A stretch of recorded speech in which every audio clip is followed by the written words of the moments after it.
नमस्कार, मैं हूं भावना चौधरी। आप सभी का स्वागत है एजुकेशनल चैनल नर्सिंग पाठशाला में।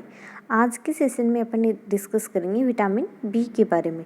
विटामिन ए से रिलेटेड अपन ने ऑलरेडी क्लासेस अपलोड कर दिए। अगर आपने विजिट नहीं की है तो आप ज़रूर विजिट कर लेना, बिकॉज आने वाली ESIC एंड CRPF की जो वैकेंसीज़ हैं उनमें डायरेक्ट क्वेश्चन पूछे जाएंगे। विटामिन से रिलेटेड 1 लाइनर क्वेश्चन होते हैं दोनों ही एग्ज़ाम में। प्रायोरिटी बेसिस जैसे कि एम्स पूछता है उस तरह के क्वेश्चन यहाँ पे कम देखने को मिलेंगे। 1 लाइनर क्वेश्चन ज़्यादा मिलते हैं इन एग्ज़ाम्स में, इसलिए वीडियो आपके लिए इम्पोर्टेंट है। एक एक लाइन जो है वो यहाँ पे इम्पोर्टेंट होने वाली है, तो वीडियो आपको ज़रूर देखना है शुरू से लेके एंड तक, बिल्कुल भी स्किप नहीं करना है। तो चलो बिना देरी के अपन यहाँ अपनी क्लास स्टार्ट कर रहे हैं। और जो फर्स्ट क्वेश्चन है वो आप लोगों की स्क्रीन पे है। आप क्वेश्चन को केयरफुली रीड करना और अपना आंसर कमेंट बॉक्स में कमेंट कर देना, या फिर अपना आंसर जो है अपने माइंड में सेट कर लेना ताकि आपको खुद का एवेल्युएशन यहाँ पे हो सके। तो फर्स्ट क्वेश्चन क्या है, green leafy vegetable are rich source of.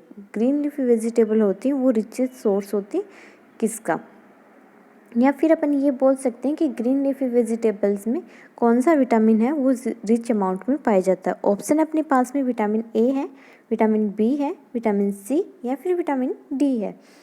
तो जो रिच सोर्स है ग्रीन लीफी वेजिटेबल्स में वो होता है रिचेस्ट अमाउंट में क्या पाया जाता है, विटामिन बी है, वो प्रचुर मात्रा में देखने को मिलता है ग्रीन लीफी वेजिटेबल्स में। बाकी अपन ऑप्शन की बात करें तो ऑप्शन ए जो होता है, विटामिन ए जो है, ऑप्शन ए में विटामिन ए है। और विटामिन ए जो होता है वो 2 फॉर्म में होता है। फर्स्ट फॉर्म जो प्लांट से ओरिजिन होती है वो होती है बीटा कैरोटीन के फॉर्म में, ओके। और सेकंड जो एनिमल ओरिजिन होता है वो रेटिनॉल के रूप में होता है। प्लांट से जो ओरिजिन होता है वो बीटा कैरोटीन होता है, जो कि विटामिन ए का एक प्रिकर्सर होता है। तो यहाँ पे ग्रीन लीफी वेजिटेबल्स में हो गया, ये जो पिगमेंटेड फूड है उनमें प्रेजेंट होता है। हाईली जो पिगमेंटेड फूड होते हैं उनमें प्रेजेंट होता है। बात करें जब अपन विटामिन सी की, तो विटामिन सी आप सभी जानते हैं जो सिट्रस फ्रूट है उसमें प्रेजेंट होता है, न कि ग्रीन लीफी वेजिटेबल्स में। ऐसा नहीं है कि ग्रीन लीफी वेजिटेबल्स में अदर विटामिन नहीं होते, बट यहाँ पे क्वेश्चन में पूछा गया है रिच सोर्स। तो रिच सोर्स जो होता है वो विटामिन बी जो है वो प्रचुर मात्रा में देखने को मिलेगा आपको ग्रीन लीफी वेजिटेबल्स में। बाकी सारे विटामिन भी होते हैं, बट रिच अमाउंट की अपन बात करें तो विटामिन बी होगा। नेक्स्ट अपने पास में विटामिन डी था। विटामिन डी क्या होता है, एक नेचुरल विटामिन है। क्यों है, क्योंकि ये सनलाइट के थ्रू सिंथेसाइज किया जाता है और इसके 2 फॉर्म होते हैं, D2 and D3, calciferol and कोलीकैल्सीफेरोल। D2 जो है वो कैल्सीफेरोल है, D3 कोलीकैल्सीफेरोल है। और ये सिंथेसाइज किसके थ्रू होंगे, सनलाइट के थ्रू। ये प्रिकर्सर होते हैं और सनलाइट के कांटेक्ट में आने से ये क्या होंगे, विटामिन डी का फॉर्मेशन करेंगे। Okay, clear about it. Next question क्या है अपने पास में, vitamin B1 is also known as. Vitamin B1 को अदर नाम से क्या जाना जाता है, तो विटामिन B1 को जाना जाता है नियासिन के नाम से, थियामिन के नाम से जाना जाता है B1 को। नियासिन जो है वो B3 है, राइबोफ्लेविन B2 है एंड पायरिडोक्सिन B6 है।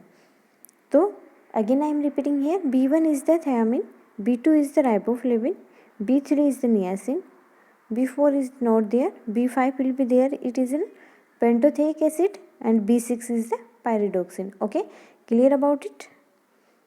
डायरेक्ट नाम से क्वेश्चन भी पूछा जा सकता है, जैसे कि ये आपको दे रखा है विटामिन ए का अदर नेम क्या है, वैसे विटामिन बी का क्या है, विटामिन सी का क्या है, ऐसे पूछ सकते हैं। ओके,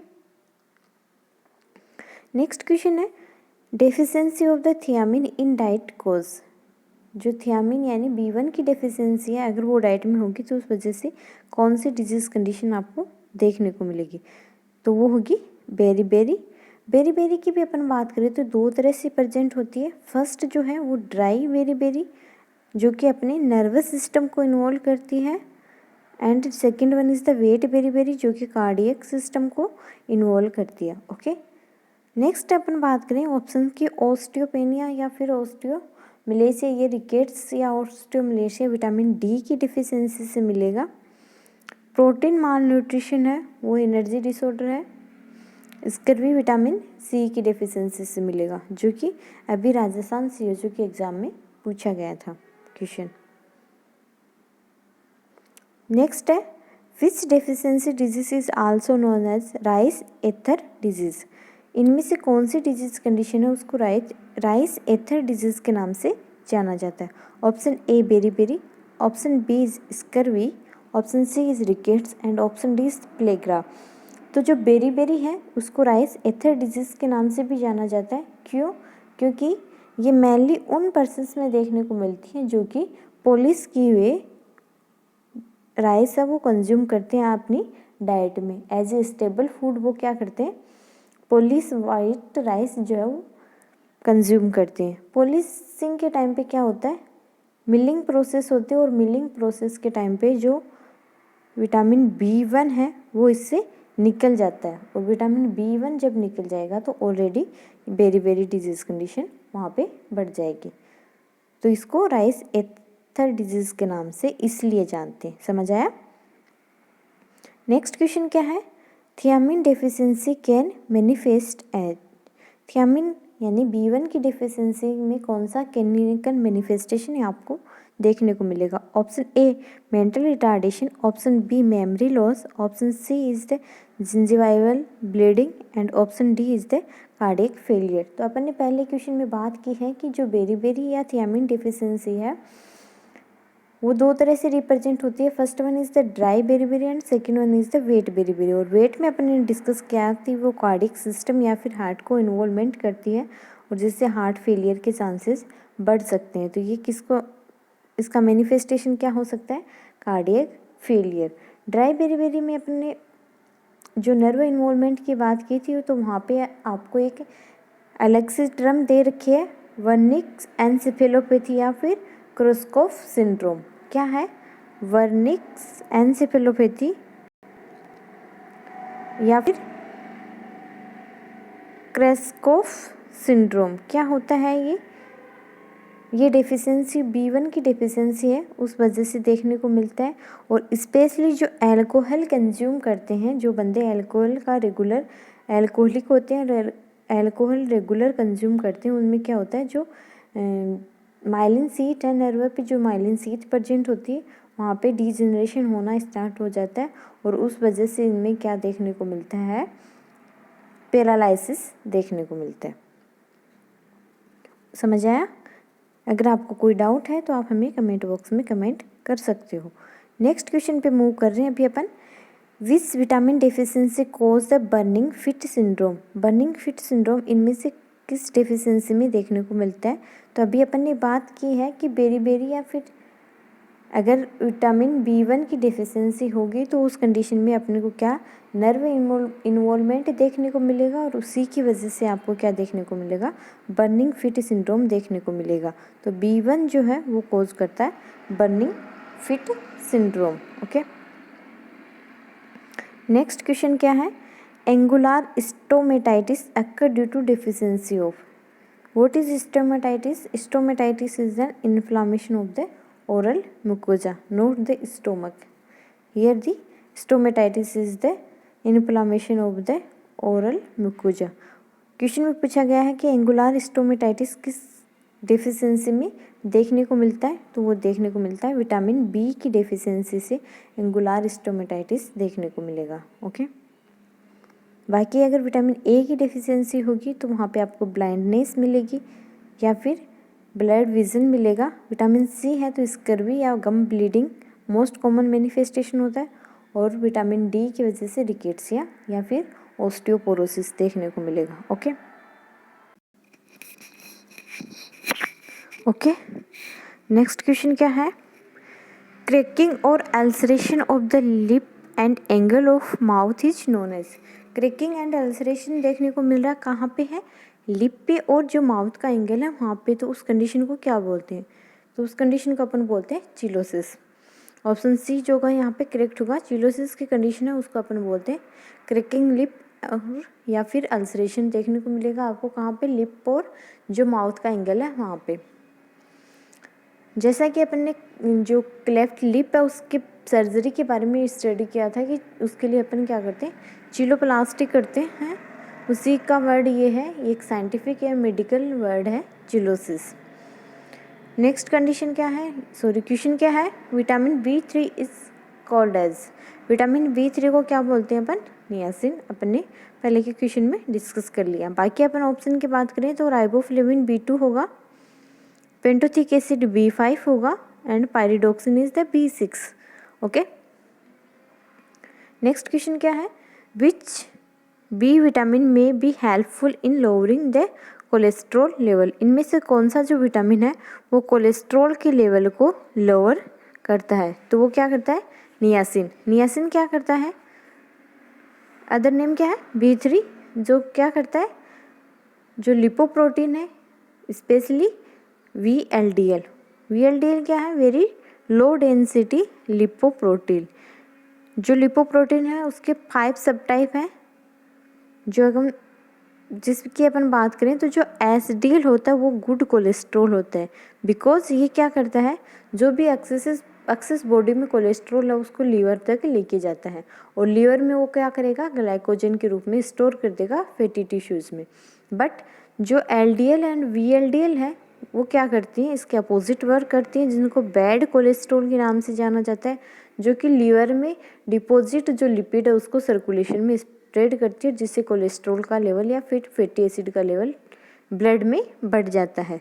तो यहाँ पे क्वेश्चन में पूछा गया है कि लोअरिंग जो कोलेस्ट्रॉल लेवल है वो कौन सा विटामिन करता है, तो वो विटामिन B3 या फिर नियासिन करता है।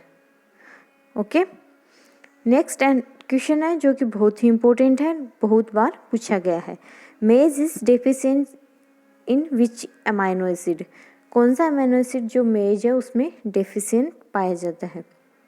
अब ये बोलोगे कि मैम अमाइनो एसिड का क्वेश्चन यहाँ पे क्यों डाला है, तो अमाइनो एसिड का क्वेश्चन यहाँ पे मैंने इसलिए डाला है क्योंकि मेज की डेफिशिएंसी से ट्रिप्टोफैन जो है अमाइनो एसिड, जो कि एक एसेंशियल अमाइनो एसिड है, वो डेफिशिएंट होता है। और इसकी डेफिशिएंसी अगर होगी और जो मेज रेगुलरली कंज्यूम करता है तो उस कंडीशन में उसको प्लेग्रा होने के चांसेस रहते हैं। और प्लेग्रा जो डेफिशिएंसी है वो किसकी वजह से देखने को मिलती है, वो B3 या नियासिन की डेफिशिएंसी से देखने को मिलती है। इसीलिए इस क्वेश्चन को यहाँ पे ऐड किया हुआ है कि मेज जो है वो ट्रिप्टोफैन की डेफिशिएंसी की वजह से क्या कोज कर सकता है, प्लेग्रा कोज कर सकता है, और प्लेग्रा नियासिन की डेफिशिएंसी की वजह से भी होता है। ओके, नेक्स्ट क्वेश्चन क्या है, diarrhoea, dermatitis and depression are symptom of, 3D के नाम से जानते हैं इसको। रिसेंटली इसको चेंज करके 4D भी किया गया है, जिसमें अगर इसको ट्रीट नहीं किया गया तो डेथ की कंडीशन अराइज हो सकती है, इसलिए 4D भी बोलते हैं। 4D जो अपन ने एक RBS के प्रोग्राम स्टडी किया था, राष्ट्रीय बाल स्वास्थ्य कार्यक्रम प्रोग्राम, उसमें भी अपन ने 4D के बारे में डिस्कस किया था। वहाँ पे 4D क्या था, वहाँ पे 4D डेफिशिएंसी डिजीज से रिलेटेड था, डिफेक्ट एट बर्थ से रिलेटेड था, डेवलपमेंटल डिले से रिलेटेड था, यानी 4D अलग था। यहाँ पे 4D डिनोट करता है diarrhoea, dermatitis and depression and death की कंडीशन को। और ये सारे जो सिम्टम होते हैं वो किसकी वजह से होते हैं, प्लेग्रा में होते हैं और नियासिन की डेफिशिएंसी की वजह से होते हैं। और नियासिन को B3 के नाम से जानते हैं अपन। समझ आया। नेक्स्ट क्वेश्चन क्या है, pellagra is cause due to deficiency of vitamin B3 and also known as the niacin. Okay, very easy. Next, a nurse must be aware that eating the maize only may lead to, already अपन ने discuss कर लिया, अगर एक client है only मेज है, मेज ही कंज्यूम करता है अपने फूड में, तो उस कंडीशन में उसको क्या डिजीज़ कंडीशन होने के चांसेस बढ़ जाते हैं, तो उसमें उसको प्लेग्रा के चांसेस बढ़ जाते हैं, क्योंकि मेज में ट्रिप्टोफैन जो होता है वो डेफिसिट होता है और ट्रिप्टोफैन डेफिसिट की वजह से उसमें 4D के साइन सिम्टम अराइज हो सकते हैं। Okay, deficiency of the niacin cause the pellagra, I think it is repeat again. Okay, next one is folic acid rich diet used into pregnancy to treat the anemia.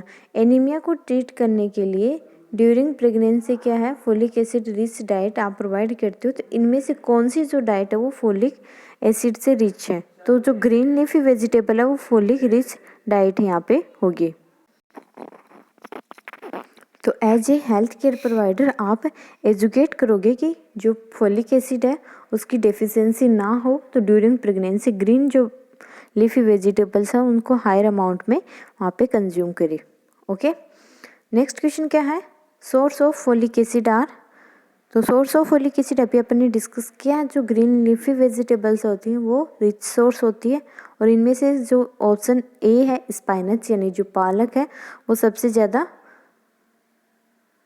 जो green leafy vegetables में प्रचुर मात्रा में folic acid वाला source यहाँ पे है। तो ऑप्शन ए जो होगा वो क्या होगा यहाँ पे करेक्ट होगा, सॉरी स्पाइनच है वो रिचेस्ट सोर्स होगा किसका, फोलिक एसिड का। नेक्स्ट है which is the scientific name of the vitamin B6। First question जो है अपने डिस्कस किया था विटामिन B1 के बारे में, जिसमें अदर नेम पूछा था, थियामिन का अदर नेम या फिर B1 का अदर नेम क्या था। यहाँ पे पूछा B6 का अदर नेम क्या है, तो वो क्या है पायरिडोक्सिन। ऑप्शन बी जो होगा वो यहाँ पे करेक्ट होगा। बायोटिन क्या है B7 है, निकोटिनिक एसिड B5 है एंड थियामिन B1 है। ओके, नेक्स्ट क्वेश्चन है rich source of the vitamin B12 है। B12 है रिच सोर्स कौन सा है, option A milk and milk product, option B meat and egg, option C green leafy vegetable and option D is fruit. Question में पूछा गया है कि इनमें से कौन सा जो सोर्स है वो सबसे ज़्यादा विटामिन B12 है को इंडिकेट करता है। तो मीट जो एंड एग जो है यानी कि जो डेयरी प्रोडक्ट है उनमें विटामिन B12 है हायर अमाउंट में पाया जाता है। Meat and egg specially advice किए जाते हैं उनको जिनमें विटामिन B12 की डेफिशिएंसी की वजह से एनीमिया होता है। मिल्क एंड मिल्क प्रोडक्ट जो होते हैं उनमें भी ट्रेस अमाउंट में विटामिन B12 होता है, बट अपने पास में रिच सोर्स के बारे में पूछा है तो रिच सोर्स क्या होगा meat and egg. Okay, next is which of the following vitamin contain the cobalt. Cobalt इनमें से कौन से विटामिन में प्रेजेंट होता है। तो डायरेक्ट अपन ऑप्शन की बात ना करके आंसर की बात करेंगे। विटामिन B12 है जिसको साइनो कोबालमिन के नाम से भी जानते हैं और इसमें कोबाल्ट है वो प्रेजेंट होता है। ओके, तो ये थे अपने कुछ क्वेश्चन, उम्मीद कर रही हूँ आपको समझ आया होगा। अगर आपको कोई डाउट है तो आप हमें कमेंट बॉक्स में कमेंट कर सकते हो। अभी के लिए आपको चैनल को सब्सक्राइब कर लेना है ताकि आने वाली वीडियो का नोटिफिकेशन आपको मिल सके। हाँ, साथ में कमेंट बॉक्स में कमेंट करके ये बताना है कि आपके यहाँ कितने क्वेश्चन करेक्ट हुए हैं और वीडियो आपको कैसा लगा। Thank you for watching, thank you for sharing.